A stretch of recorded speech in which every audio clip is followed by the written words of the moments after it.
नमस्कार दोस्तों, welcome back to our YouTube channel Skill Forge. यार कैसे हैं आप लोग। अच्छा, स्किल फॉर्ज की दूसरी वीडियो आ चुकी है। पहले में हमने इंट्रो दिया था कि हम अपने इस चैनल पर क्या क्या करने वाले हैं, और ये भी बताया था कि हमारी जो पहली जर्नी होगी इस स्किल्स की, रियल वर्ल्ड स्किल्स की जो जर्नी होने वाली है, पहली जर्नी हमारी विजी अकाउंटिंग सॉफ्टवेयर से स्टार्ट होती है। तो यार वही हम स्टार्ट करेंगे आज की इस वीडियो में। हम सीखेंगे क्या क्या वो जान लेते हैं। बहुत ज़्यादा फालतू की बातें नहीं करेंगे। चैप्टर 1 यानी कि आज की वीडियो में जो हम सीखेंगे यार, दो तो हम मेन्यू सीखेंगे। दो मेन्यू करेंगे, एक कंपनी का मेन्यू होगा जो मेन मेन्यू होगा, और दूसरा होगा एडमिनिस्ट्रेशन का मेन्यू। ठीक है। पहले मेन्यू में हम क्या करने वाले हैं, पहला मेन्यू कंपनी का होने वाला है। ठीक है। और कंपनी के मेन्यू में क्या है, सबसे पहले इसमें ओपन कंपनी का एक ऑप्शन होगा। ठीक है। जो हमें करना है ओपन कंपनी। सेकंड आता है क्रिएट कंपनी।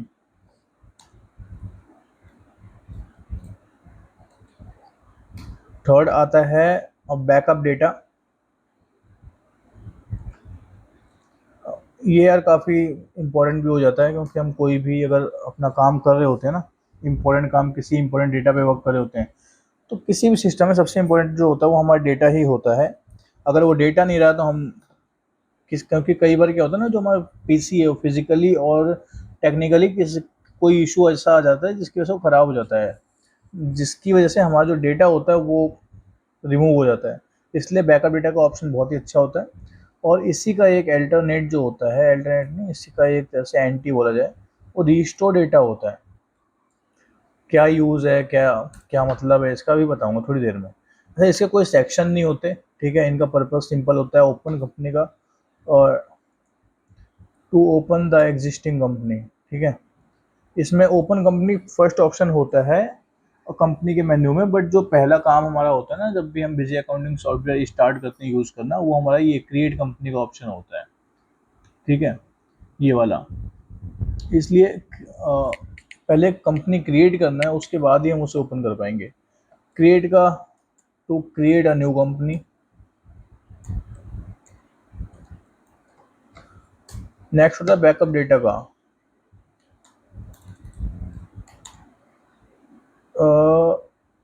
पर्पज इसका आता है कि to save and secure your data.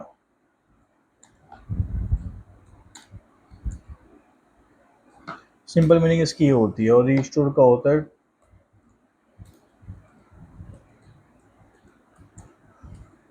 To use your backup data. ठीक है। ये इसका पर्पस है। सेकंड मेन्यू जो होगा हमारा, सेकंड मेन्यू आता है एडमिनिस्ट्रेशन का, जो मैं आपको वीडियो की स्टार्टिंग में बता चुका हूँ।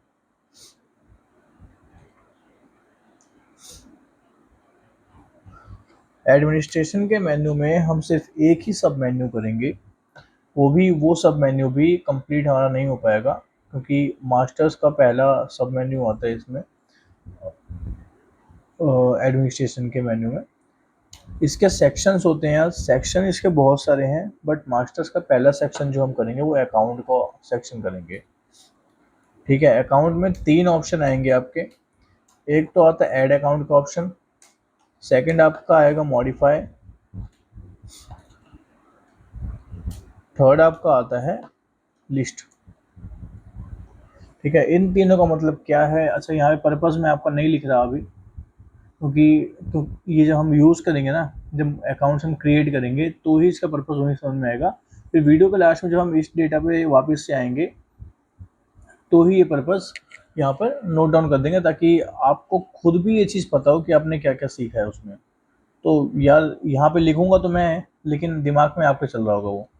तो स्टार्ट करते हैं। अच्छा, बिजी अकाउंटिंग सॉफ्टवेयर की ना यहाँ पे एक क्या कमी है, छोटी सी कमी ये है कि मेरे पास ना इस सिस्टम में बिजी का लाइसेंस्ड वर्जन नहीं है। तो इसलिए ये मैंने भी एक डेमो वर्जन ऑनलाइन डाउनलोड किया है। आप भी कर सकते हैं। डेमो वर्जन में आपको किसी भी जीएसटी की जरूरत नहीं होती, कि आपको आपकी कंपनी का या आपकी फर्म का रजिस्ट्रेशन नंबर होना ही चाहिए। इसलिए डेमो में आप सिर्फ लर्निंग के लिए इसे यूज़ कर सकते हैं। कमी इसलिए बोली है क्योंकि बहुत सारे ना इसमें अलर्ट्स आते रहते हैं। आप ओपन करोगे, कोई चीज़ सेव करोगे, या कुछ भी करोगे कोई ना कोई अलर्ट ऐसा आता रहेगा कंपनी क्रिएशन में। अब जैसे ओपन हुआ, देखो ये सबसे पहला एरर तो यही आ गया, do you want to allow this app to make changes your device, या मैं नहीं चाहता इसलिए हमने हटा दिया। अच्छा, इसमें ना मैंने एक डेमो कंपनी बना रखी है, तो पहला ऑप्शन इसका आया क्रिएट कंपनी का, ये क्लोज कंपनी करते हैं, ये सेम चीज़ सेम प्रॉब्लम आ रही है, क्लोज कंपनी करते हैं। देखो ये सारे वही सारे ऑप्शन हैं जो सेक्शन मैंने बताए थे मेन्यू में, कंपनी मेन्यू में। सबसे पहला आपका ओपन कंपनी का है, बट क्योंकि अभी हमने कोई कंपनी क्रिएट नहीं की है इसलिए ओपन हम कर नहीं सकते।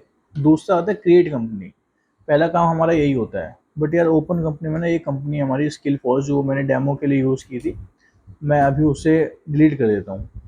ठीक है, ये हटाते हैं। सॉरी यार, ये वही प्रॉब्लम हो रही है ना, डेमो मोड में ये सारी प्रॉब्लम्स होते रहते हैं। मैं आपको करता हूँ, इसे डिलीट करके दोबारा से एक बार स्टार्ट करते हैं। वीडियो चलती रहेगी। कंपनी पहले हम जो हमारी एग्जिस्टिंग कंपनी है उसको डिलीट करते हैं। सिलेक्ट किया, सिलेक्ट कंप्लीट कंपनी को डिलीट करना है, ठीक है, क्योंकि कोई फाइनेंशियल नहीं है। कंपनी हमने डिलीट कर दी है, सक्सेसफुली हो चुकी है। अब क्रिएट कंपनी का ऑप्शन आएगा। अच्छा, जैसे आपने कोई कंपनी क्रिएट नहीं कर रखी ना, तो आप जब बिजी का डेमो वर्जन डाउनलोड करके ओपन करोगे तो आपके सामने ना ये वाला पेज ऑलरेडी ओपन होके आ जाएगा कि कंपनी क्रिएशन का पेज जो है सबसे पहले ओपन होगा, क्योंकि आपकी कोई कंपनी नहीं है इसलिए कोई कंपनी आप ओपन नहीं कर सकते। बिजी ऑटोमेटिक ही आपको ये पेज ओपन करके दे देता है, कहीं क्लिक करने की जरूरत नहीं है। अच्छा, इसमें सबसे पहला ऑप्शन है जीएसटी नंबर का। अगर आपकी फर्म का या आपकी किसी कंपनी का, आपके ऑफिस का, आपके किसी भी बिजनेस का जीएसटी नंबर है, रजिस्ट्रेशन नंबर है, तो वो यहाँ पे आप फिल करेंगे। अगर नहीं है तो बिजी ऐसा कोई कंपलसरी वो नहीं, बिजी अकाउंटिंग सॉफ्टवेयर में ऐसा कुछ कंपलसरी नहीं है कि आपको फिल करना ही करना है, क्योंकि हम सिर्फ लर्निंग के पर्पज से इसे यूज़ कर रहे हैं। तो कंपनी नेम में आगे बढ़ते हैं, तो हम ना अपनी कंपनी का नाम स्किल फॉर्स ट्यूटोरियल्स डालते हैं। इसके आगे बढ़ेंगे तो एड्रेस, एड्रेस में जो भी आपकी फर्म की, आपकी कंपनी का जो भी रजिस्टर्ड एड्रेस है वो आप यहाँ पे फिल करोगे। मैंने ABC कर दिया है। नीचे पिन कोड डालेंगे, आप पिन कोड डालते ही 201,001 एंटर करोगे ना, तो आपका ये सारी चीज़ें खुद ही ले लेगा, सिटी भी खुद लेगा। नहीं लिया, चलिए कोई बात नहीं। अच्छा, यहाँ पे दिल्ली आ रहा है ना यार, ये तो चक्कर है, ये अपने आप इसको यूपी लेना चाहिए था।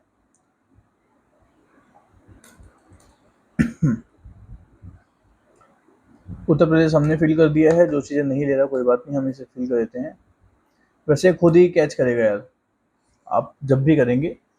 और नीचे देखो ये जो ऑप्शन है ना, ये फाइनेंशियल ईयर बिगिनिंग फ्रॉम का ये वाला, ये एक यार इम्पोर्टेंट इसलिए हो जाता है ना कि इंडिया में जो ट्रेंड है ना इसका फाइनेंशियल ईयर का, वो 1 अप्रैल से स्टार्ट होता है और 31 मार्च नेक्स्ट ईयर एंड होता है।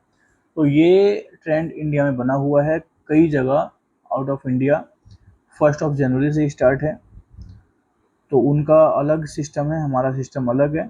बट यहाँ पर आपको जैसे ये होता है कि 1 अप्रैल से मान लो आपने अपना बिजनेस स्टार्ट ही नहीं किया, या आपने स्टार्ट किया होगा बट आपने बिजी अकाउंटिंग सॉफ्टवेयर का लाइसेंस जो परचेज किया है वो आपने जुलाई में किया है, ठीक है, तो आप यहाँ पर 1 जुलाई डाल दोगे। आप डेट चेंज कर सकते हो,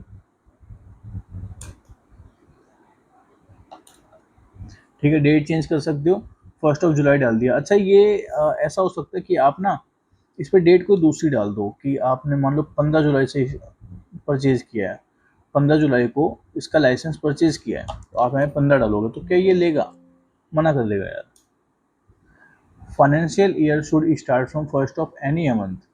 ठीक है, आपने 1 अप्रैल से स्टार्ट नहीं किया, लेकिन आपको किसी भी मंथ के पहली तारीख से स्टार्ट करना पड़ेगा। आपने भले ही 15 तारीख को लाइसेंस लिया, लेकिन आपको 1 तारीख से ही स्टार्ट करना पड़ेगा। ठीक है, क्रिएट पे एंटर करते ही आपकी कंपनी क्रिएट हो जाएगी। थोड़ा सर्विंग हो रहा है। कंपनी आपकी यहाँ पे क्रिएट हो जाएगी, तो अब आपको कंपनी ओपन, ये ऑटोमेटिक ओपन कर देगा अभी। ठीक है, वो थोड़ा सा फ्लक्चुएशंस जो आ रही है ना यार, ये जो थोड़े बहुत अलर्ट बोल रहा है, परमिशन दे रहा है, आप चाहें तो परमिशन ले सकते हैं। रन टाइम एरर, सॉरी, वही प्रॉब्लम हो गई जो हमने बताई थी। कोई नहीं यार, डेमो वर्जन में हम ना इसे फिक्स करके आपको कंप्लीट ट्यूटोरियल देंगे वीडियो ऐसे ही चलती रहेगी, वीडियो के बीच में सही चीज़ें होंगी, उसके लिए I am sorry, really sorry यार। बट क्या है कि हमें ना फिलहाल जो आज का टॉपिक है एक बार इसे यस ही कर देते हैं, मे बी प्रॉब्लम सॉल्व हो जाए। बाकी मैं चाहता नहीं था कि मेरे में कोई प्रॉब्लम आए। हमने देखो कंपनी क्रिएशन कर लिया है। अब ओपन कंपनी के लिए पहले कंपनी क्लोज करनी पड़ेगी। ओपन कंपनी में क्लिक करके आपकी जो कंपनी, अपने एग्जिस्टिंग कंपनी जो अभी क्रिएट करी ना, उसे आप यहाँ से ओपन कर सकते हैं। ऐसा भी हो सकता है कि आपने 2-3 फर्म ओपन कर रखी है, तो उसके लिए ये ज़रूरी नहीं है यार कि आप हर फर्म के लिए एक अलग बिजी अकाउंटिंग सॉफ्टवेयर ओपन मतलब परचेज करोगे। बजट ज़्यादा बैठ जाता है, इसलिए बजट में काम करने के लिए एक ही बिजी में मल्टीपल कंपनी आप क्रिएट कर लेंगे। हर कंपनी के नाम से आपकी बिलिंग होगी, जीएसटी नंबर सबका अलग होगा, कोई दिक्कत नहीं है, तब भी कोई दिक्कत नहीं। बैकअप डेटा का ऑप्शन थर्ड वाला जो मैंने आपको बताया था, यहाँ पे आपको इस पर आप जब क्लिक करेंगे, मैंने अभी क्लिक करके दिखाया आपको, देखो बैकअप डेटा पे आप क्लिक करेंगे तो आपके पास ये पेज ओपन होगा। यहाँ पे मेरे पास सिर्फ एक ही कंपनी है, इसलिए इसे सिलेक्ट करूँगा। अदरवाइज दूसरी कोई कंपनी होती या मल्टीपल कंपनीज होती तो मैं उनमें से जिसका भी डेटा मुझे चाहिए था उसे मैं सिलेक्ट करता और आगे प्रोसीड करता इस सिलेक्ट वाले आइकन पर क्लिक करके। मैं आगे बढ़ता हूँ। यहाँ पर स्पेसिफाई पाथ फॉर बैकअप बोल रहा है। यहाँ पे इसका मतलब क्या है यार कि आप ना इस कंपनी का डेटा आप कौन से फाइल में या कौन से फोल्डर में रखना चाहते हैं, यहाँ पे वो आएगा। आपको टेक्स्ट नहीं फिल कर पा रहे हैं आप, या नहीं पता उसका एड्रेस, तो यहाँ से आप वो फाइल ओपन करोगे। मान लीजिए डेस्कटॉप पर है या कहाँ पर है। मैं सबसे सेफ ऑप्शन यार एक एक्सटर्नल डिवाइस को मानता हूँ, लाइक अ पेन ड्राइव, जिसमें आप या फिर गूगल ड्राइव पे आप अपलोड कर लीजिए, गूगल क्लाउड्स पे कर दीजिए। वो सारा सेफ होता है कि वो ना आपके सिस्टम के बाहर है, क्योंकि सिस्टम ही ख़राब हो गया तो लगभग चीज़ें दिक्कत होती हैं। यहाँ से आप वो जब पाथ सिलेक्ट करोगे ना, मान लो मैं डेस्कटॉप सिलेक्ट कर लिया, डेस्कटॉप सिलेक्ट किया, इसे ओके किया, यहाँ पे पाथ आ गया। अच्छा, हो सकता है कि आप 5-6 साल से यूज़ कर रहे हो, आपको जिस भी साल का बैकअप चाहिए आप उस एक पर्टिकुलर फाइनेंशियल ईयर पे क्लिक करेंगे और ओके कर देंगे। अदरवाइज सबका चाहिए तो आप ऑल फाइनेंशियल ईयर पे क्लिक करेंगे, सिलेक्ट करेंगे और यहाँ से ओके जैसे ही करोगे इस कंपनी का सारा डेटा आपका उस जगह पर बैकअप आ जाएगा, उस पेन ड्राइव में या उस फोल्डर में बैकअप आ जाएगा। मेरे पास अभी यार इस कंपनी में कोई डेटा ही नहीं है, इसलिए मेरे को बैकअप लेना नहीं है। और यहाँ पर है रिस्टोर का ऑप्शन। अच्छा, बैकअप का ठीक एंटी ऑप्शन होता है रिस्टोर का। मान लीजिए आपने अपने सिस्टम से अपनी कंपनी का डेटा बैकअप ले लिया एक पेन ड्राइव में, बट आज आपका सिस्टम सही होके आ चुका है, कोई भी दिक्कत हुई थी ऐसी, तो आप वो डेटा मान लो आप इसी सेम सिस्टम में बिजी में वापस से यूज़ करना चाहते हैं, या फिर वो डेटा आप कहीं और यूज़ करना चाहते हैं किसी और सिस्टम में, तो वहाँ पर बैकअप डेटा का रिस्टोर डेटा का ऑप्शन होता है। रिस्टोर करेंगे, सेम चीज़ होता है यार, यहाँ भी आपसे पाथ मांगेगा, कहाँ पे आप ये मतलब आपका जो डेटा है वो कहाँ पर है, ठीक है, वहाँ पर कहाँ पर सेव करना था कोई डेटा और यहाँ पे कहाँ से डेटा उठाना है। डेस्कटॉप पे था, हमने क्लिक किया, ओके किया, पाथ आ गया, ओके करते सारा डेटा वहाँ से उठ के यहाँ आ जाएगा। ये एक सिंपल ऑप्शन है। अब ये मैंने आगे प्रोसीड इसलिए नहीं किया क्योंकि मेरे पास अभी कोई डेटा नहीं है इसमें। हम बढ़ते हैं ऊपर, कंपनी अपनी ओपन करते हैं। सिलेक्ट करने का भी ऑप्शन नहीं देगा आपको यार, क्योंकि आपकी कंपनी एक ही है तो डायरेक्ट ओपन कर देता है, आपको कुछ नहीं करना। अगर आपने उसमें कुछ आईडी पासवर्ड लगा रखा है तो ऐसा हो सकता है कि आपको वहाँ पे आईडी पासवर्ड डालना पड़ेगा। अच्छा, अब बढ़ते हैं अपने अगले स्टेप पे। मेन्यू का अपना अगला ऑप्शन एडमिनिस्ट्रेशन। मैंने आपको एक्सेल फाइल में ये चीज़ बताई थी। सेकंड ऑप्शन मैं आपको दिखा देता हूँ एक बार। ये एडमिनिस्ट्रेशन का ऑप्शन हमारा सेकंड वाला है, ठीक है। ये बताया था, इसमें फर्स्ट ऑप्शन आ रहा है हमारा मास्टर्स, ठीक है, जो इसका सब मेन्यू है। सेम चीज़ बिजी में है, यहाँ पर एडमिनिस्ट्रेशन में सबसे पहले मास्टर्स है। अच्छा, इसमें ना आपको सिर्फ 8 से 9 सब मेन्यू दिख रहे होंगे, बट इसके बाद बहुत सारे पार्ट हैं। आप अगर मास्टर्स ही ओपन करते हो ना, कम से कम 10 से 12 इसके सेक्शंस आ जाते हैं। इसमें पहला सेक्शन ही आज हम कर पाएंगे अकाउंट्स का। जैसे कि बताए थे 3 पार्ट होते हैं, ऐड मॉडिफाई लिस्ट। इनका कोई बहुत ज़्यादा ये नहीं कि हाँ कोई बहुत बड़ी चीज़ है, समझने में दिक्कत आएगी। ऐड का मतलब है सिंपल, आप जिस भी अकाउंट से परचेज कर रहे हैं या सेल कर रहे हैं वो पार्टी ऐड करना, वो अकाउंट ऐड करना। मान लीजिए कोई बिल आपके पास आया किसी पार्टी से कि आपने उससे कोई मटेरियल परचेज किया है, वो आप पहले आपको उस अकाउंट को ऐड करना पड़ेगा, किस नाम से वो अकाउंट है, ऐड करोगे तभी बिजी के अंदर आप उस अकाउंट को सेव कर पाओगे, अपना लेजर क्रिएट कर पाओगे। मॉडिफाई का मतलब है कि आपके एग्जिस्टिंग अकाउंट में कोई प्रॉब्लम आई है तो आप उसे मॉडिफाई करेंगे। नॉर्मल भाषा में जो फ़ोन में हमारे एक ऑप्शन होता है एडिट का, ये एडिट वाला ऑप्शन है मॉडिफाई का। लिस्ट में आपने कितनी पार्टीज़ कितने अकाउंट्स क्रिएट कर रखे हैं अभी तक किसी एक ग्रुप में, सन्ड्री क्रिएटर्स या डेटर्स में, वो मैं बताऊंगा क्या होता है। यहाँ लिस्टिंग से वो निकलती है। तो ये तो हो गया इन तीनों का काम यार, एक बार यूज़ भी करेंगे इसको। ऐड में चलते हैं और स्टार्ट करते हैं अपनी पहली कंपनी, पहला अकाउंट ऐड करना। मान लीजिए कोई एक कंपनी है, ठीक है, कोई एक कंपनी है राज ट्रेडर्स, ठीक है। ये एक सिर्फ एक डेमो कंपनी है, ये रियल में एग्जिस्ट करती या नहीं करती इसका मुझे कोई आइडिया नहीं है। राज ट्रेडर्स एक मान लीजिए कंपनी है। एलियास में यार यहाँ पे आप कुछ नहीं डालेंगे, अगर चाहें तो डाल सकते हैं, यहाँ पे अपनी मेमोरी के लिए हमें डालना होता है। मान लीजिए इस कंपनी से आप पर्टिकुलर कोई एक ब्रांड खरीद रहे हैं, ठीक है, टी शर्ट्स में या फिर जीन्स में, मान लीजिए लेवाइस खरीद रहे हैं, तो आप यहाँ पे सिर्फ वो ब्रांड डालेंगे। नेक्स्ट आता है आपका ग्रुप ऑफ अकाउंट का मतलब होता है यार ये जो पार्टी है ना, ये आपकी किस टाइप की है। अभी हम सिर्फ 2 अकाउंट्स के बारे में ऐड करेंगे, 2 ग्रुप्स के बारे में समझेंगे। एक तो आपका होता है सन्ड्री क्रेडिटर्स, दूसरा होता है सन्ड्री डेटर्स। दोनों का मतलब क्या होता है? क्रेडिटर्स का मतलब कि हम जिस पार्टी से मटेरियल परचेज कर रहे हैं, डेटर्स का मतलब होता है कि जिस पार्टी को हम अपना मटेरियल सेल कर रहे हैं, ठीक है। अगर सेलिंग अकाउंट है तो डेटर्स आएगा, परचेज अकाउंट है तो क्रेडिटर्स आएगा। और दोनों को आपको समझाता हूँ। सबसे पहले हम इसमें सन्ड्री क्रेडिटर्स डालते हैं कि हम इस पार्टी से अपना मटेरियल परचेज कर रहे हैं। ओपनिंग बैलेंस, ये सेक्शन भी काफ़ी इंपॉर्टेंट होता है। मान लीजिए आप ना 4-5 महीने से पीछे से अपनी फर्म यूज़ कर रहे हैं, अभी तक बिलिंग मैनुअली थी, अब आपने बिजी अकाउंटिंग सॉफ्टवेयर का लाइसेंस वर्जन परचेज किया है, ठीक है। अब आप चाहते हैं कि वो सारी डिटेल्स में मेरी जो है इसके अंदर आ जाए। यहाँ पर होगा क्या, या तो 2 ऑप्शन है, आप फाइनेंशियल ईयर 1 अप्रैल से सिलेक्ट करो, तो जब से भी आप यूज़ करो तब से सिलेक्ट करो, फिर एक एक करके बिल आपको सेव करना पड़ेगा। दूसरा ऑप्शन क्या है? दूसरा ऑप्शन ये है कि आपने आज बिजी अकाउंटिंग सॉफ्टवेयर परचेज किया है, ओपन किया, इसका ओपनिंग बैलेंस डाल दो, मान लो 25,000 रुपये इसका ओपनिंग बैलेंस है, हमने एंटर किया, आपने इसको पेमेंट दे रखी है या आपके ऊपर उधार है। अगर क्रेडिट लिखा रहेगा तो आपने पेमेंट दे रखी है, अगर डेबिट लिखा रहेगा यानी कि आपने डेबिट दे रखा होगा तो यानी आप पेमेंट दे चुके हो, क्रेडिट दे रखा होगा तो यानी कि आपके पास उधार है, ठीक है। आगे बढ़ेंगे, मान लीजिए हमको भी पेमेंट करनी है, कोई बात नहीं। एड्रेस यहाँ पे जो भी आएगा यार, इस अकाउंट का आपकी फर्म का एड्रेस तो वहाँ डलना था जहाँ पे कंपनी क्रिएट कर रहे थे हम। यहाँ पर ये जो पर्टिकुलर एक अकाउंट है, ये जो पर्टिकुलर फर्म है राज ट्रेडर्स, इसका एड्रेस क्या है वो आप यहाँ पर सेव करेंगे, ठीक है। मैं एक डेमो मतलब ऐसी कॉपी कर दिया इसको। आगे बढ़ते हैं। कंट्री कौन सी है इसकी?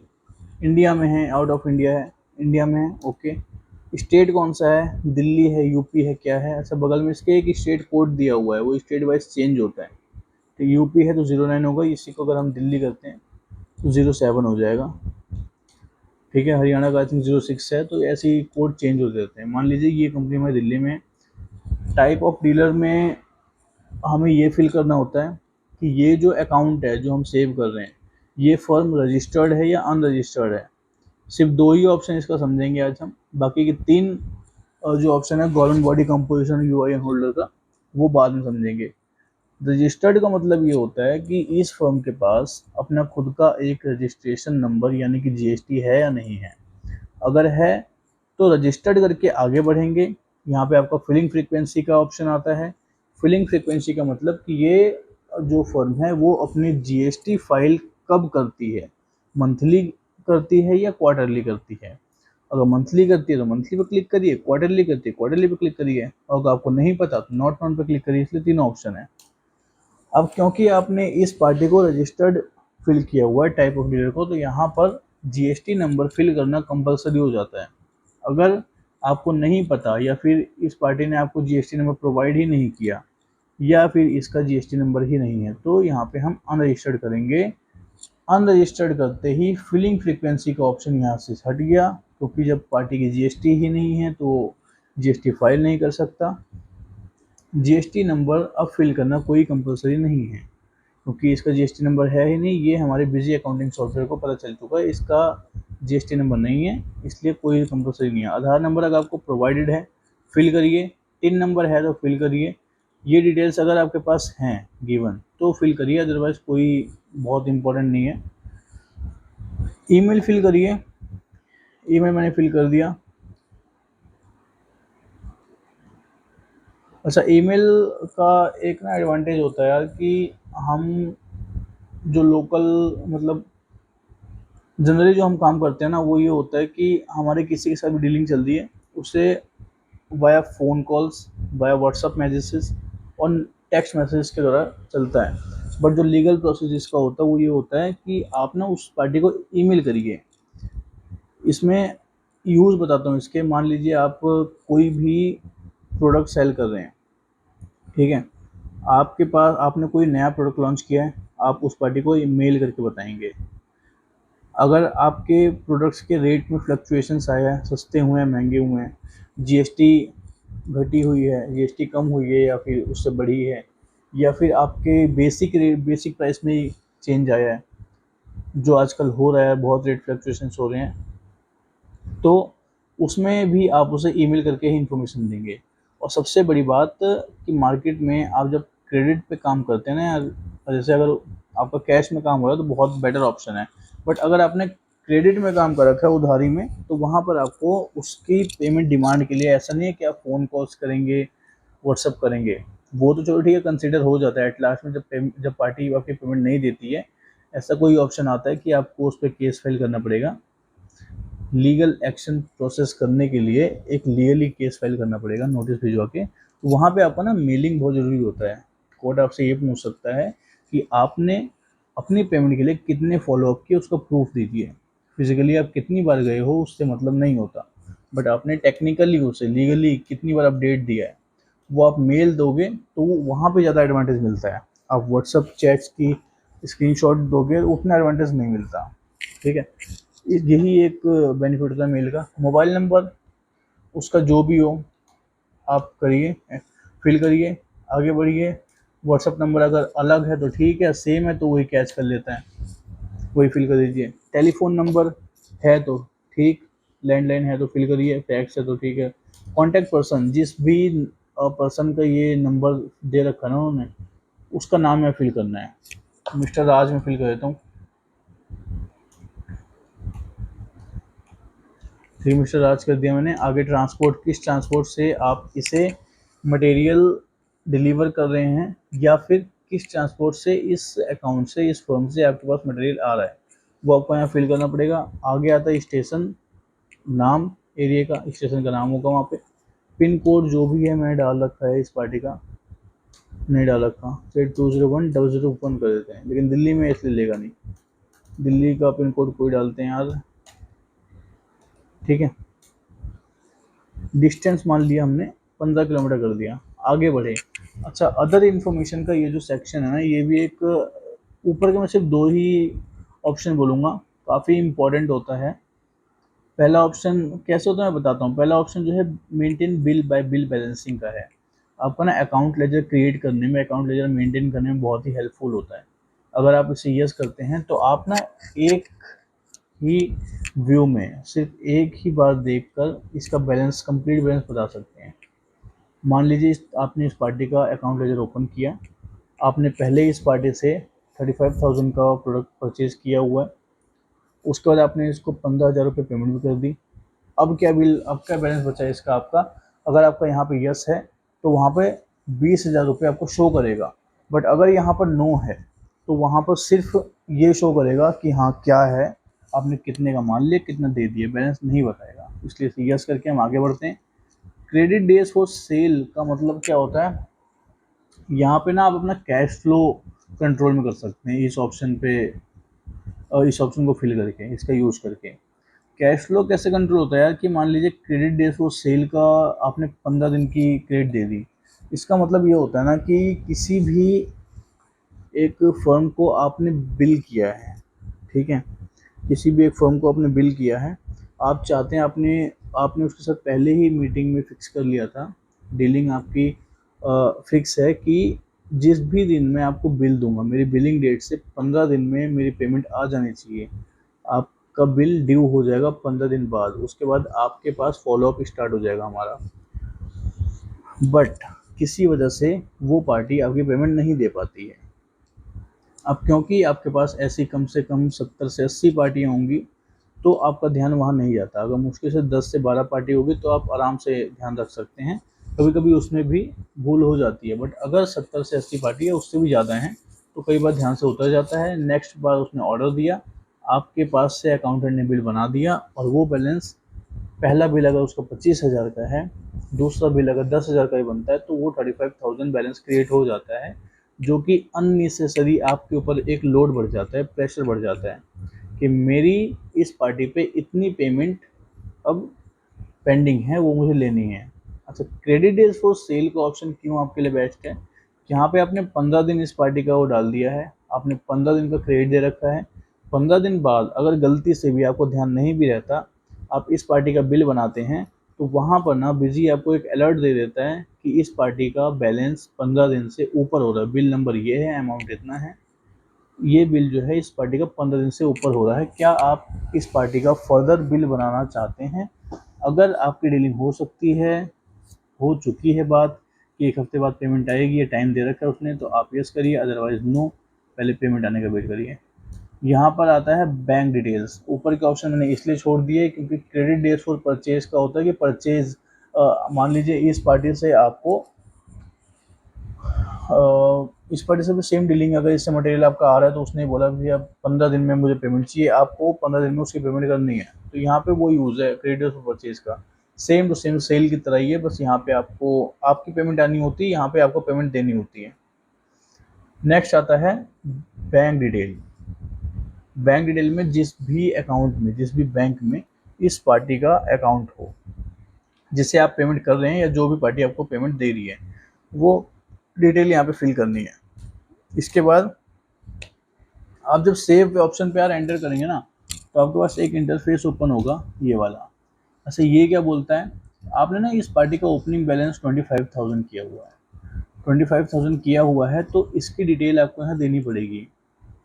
मान लीजिए मैंने बोल दिया कि राज ट्रेडर्स का जो बिल है ना, बिल नंबर 1 है, और इसका अमाउंट अपने आप ही 25,000 स्टार्टिंग में उठाएगा, क्योंकि इसके हिसाब से एक ही बिल 25,000 का, लेकिन नहीं, पहला बिल इसका 10,000 का है, दूसरा बिल इसका RT राज ट्रेडर्स का बिल नंबर 2 है, जो कि 15,000 का है। ठीक है, अब क्योंकि अमाउंट पूरा 25,000 हो चुका है, तो इसलिए ओके पे करके आप आगे बढ़ेंगे। इसकी डिटेल आप फिल कर चुके हैं, आगे बढ़ेंगे, सेव हो जाएगा। बट क्योंकि इसका कोई ओपनिंग बैलेंस है नहीं, इसलिए हम यहाँ पे ये सारी चीज़ें निल करके चलेंगे। ठीक है, वो भी मैंने वहाँ भी ओपनिंग बैलेंस 25,000 रुपये जो फिल किया था ना, वो सिर्फ आपको समझाने के लिए किया था। इसे हम यहाँ से करते हैं कट, और इधर से 25,000 को करते हैं नील।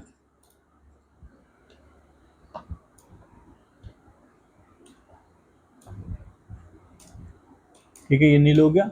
अब इसे सेव करते हैं, अब वो इंटरफेस ओपन नहीं होगा। अब ये कुछ और हुआ है, tagging for balance sheet as per scheduled non corporate, इसे नॉन करिए, इसे भी नॉन करिए। प्रॉफिट लॉस वगैरह आप बाद में चेक कर सकते हैं, स्टार्टिंग में नहीं चाहिए। ओके कर दिया, अकाउंट सेव हो चुका है यार। जो हमने राज ट्रेडर्स का अकाउंट सेव किया है कि हम इससे मटेरियल परचेज कर रहे हैं, वो हमारा सेव हो चुका है अकाउंट। अब इसी में हम ना मॉडिफाई का एक ऑप्शन समझ लेते हैं। मॉडिफाई किया हमने, ये देखा कि नहीं यार, हमने राज ट्रेडर्स जो है, हमने गलती से इसमें ग्रुप जो है, पहले यहाँ से अकाउंट आप ओपन करेंगे राज ट्रेडर्स, आपने देखा है सन्ड्री क्रिएटर्स है ग्रुप। नहीं, ये हमने इसे अपना मटेरियल सेल कर रहे हैं, अपने प्रोडक्ट सेल कर रहे हैं, तो यहाँ पे क्रिएटर्स नहीं है, डेटर्स आना चाहिए। ठीक है, कोई बात नहीं। मतलब कि हमारी डेटर पार्टी हो गई, हम इसको अब से अपने प्रोडक्ट सेल कर रहे हैं, इसे परचेज नहीं ले रहे हैं, तो अब ये उस हिसाब से बनेगा। यहाँ से हमने ओके कर दिया। ठीक है, मॉडिफिकेशन भी हो गई। अब आप लिस्ट का ऑप्शन क्या होगा, लिस्ट में आप जाएंगे, ओपन करेंगे। ठीक है, ऑल अकाउंट्स या ग्रुप ऑफ अकाउंट्स, यहाँ पे हमेशा ग्रुप ऑफ अकाउंट्स में प्रेफर करूँगा। क्यों? क्योंकि सन्ड्री डेटर्स चाहिए, सन्ड्री क्रेडिटर्स चाहिए, या एक्सपेंस का चाहिए, गवर्नमेंट बॉडी चाहिए, ये सारी चीज़ें होती हैं यहाँ पे। इसलिए ग्रुप यार हमेशा ग्रुप प्रेफर करना, ग्रुप की प्रायोरिटी पर रखना। जैसे आप अगर सन्ड्री डेटर्स का अकाउंट ओपन करते हो ना, तो इसमें सारे डेटर्स वाले ही ओपन होंगे यहाँ पे, क्योंकि हम एक ही अकाउंट अभी तक क्रिएट किया है। तो राज ट्रेडर्स का अकाउंट ओपन होता है, एलियास हमने फिट नहीं किया, कोई बात नहीं आएगा। पेरेंट ग्रुप सन्ड्री डेटर्स है। ओपनिंग बैलेंस इसका जो भी था वो आता है यहाँ पे, ओपनिंग बैलेंस यहाँ भी आता। अगर आपने इसको पैसे पहले से दे रखे हैं तो आता, अगर पैसे उधार हैं तो यहाँ पे आता। ठीक है, यही 3 ऑप्शन थे यार जो आज की क्लास में हमको करने थे। ये 3 सेक्शन थे, तीनों को यूज़ किया। अब हम वहाँ पे ना जो अपनी एक्सेल शीट थी वहाँ पे हम अब ये लिख सकते हैं कि हाँ इन तीनों का पर्पस क्या है, अकाउंट का पर्पस क्या है, इन तीनों का इंडिविजुअली पर्पस क्या है। तो यहाँ पे अब पर्पस देखो, अब लिखूंगा मैं, बट ये चीज़ आपके दिमाग में पहले ही चल रही होगी। सेम चीज़ जैसे जो यहाँ पे हमने ओपन कंपनी किया था, to create a new company, same चीज़ है, to add a new account.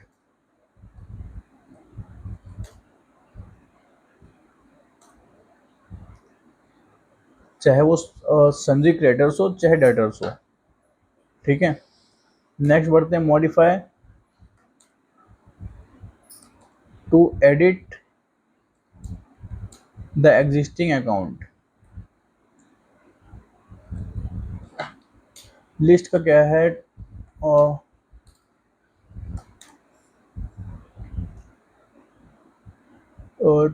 List all the companies or accounts of same group or multiple groups in one sheet।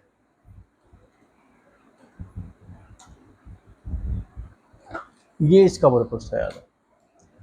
तो ये हमारी क्लास का आज का पूरा शेड्यूल था, पूरा कंप्लीट, जो एक तरह से मिनी सिलेबस बोल सकते हैं, वो यहाँ पर आपका आ चुका है स्किल फोर्ज के सिलेबस पेज पे। और बाकी जो आज की क्लास में इंपॉर्टेंट टॉपिक्स थे ना, जितना हम कवर कर सकते थे, क्योंकि बहुत ज़्यादा लंबी वीडियो बनाने से आप भी बोर हो जाएंगे, क्लास उतनी इंटरेस्टिंग नहीं लगेगी जितनी लगनी चाहिए। बाकी अगर आपको वीडियो अच्छी लगी हो तो प्लीज़ चैनल को लाइक करिए, शेयर करिए, सब्सक्राइब करिए। आपको कोई प्रॉब्लम आई हो तो आप कमेंट करिए, और बेल आइकन को प्रेस जरूर करिएगा यार, क्योंकि ऐसी बहुत सी इंपॉर्टेंट वीडियोस आने वाली हैं जो कि आपसे छूटे ना, इसलिए बेल आइकन को जरूर प्रेस करिएगा, उसको नोटिफिकेशन आपके पास आ जाए, आप वीडियो अटेंड कर पाएँ। कोई भी स्किल यार ख़राब नहीं होती, खासकर अगर टेक्निकल स्किल्स अगर आपको आ रही है ना, तो वो बिल्कुल भी ख़राब नहीं होती, कहीं ना कहीं उसका यूज़ होता है। अच्छा, बिजी का यूज़ कैसे करके आप कैसे अपनी अर्निंग को इम्प्रूव कर सकते हैं, वो मैं आपको इससे पहले वाली वीडियो में बता चुका हूँ। अगर आपने वो नहीं देखी, प्लीज़ आप उसे गो थ्रू करिए एक बार, काफ़ी बेनिफिशियल होगा। मिलते हैं आपसे अपनी अगली वीडियो में, तब तक के लिए नमस्कार, ध्यान रखिए।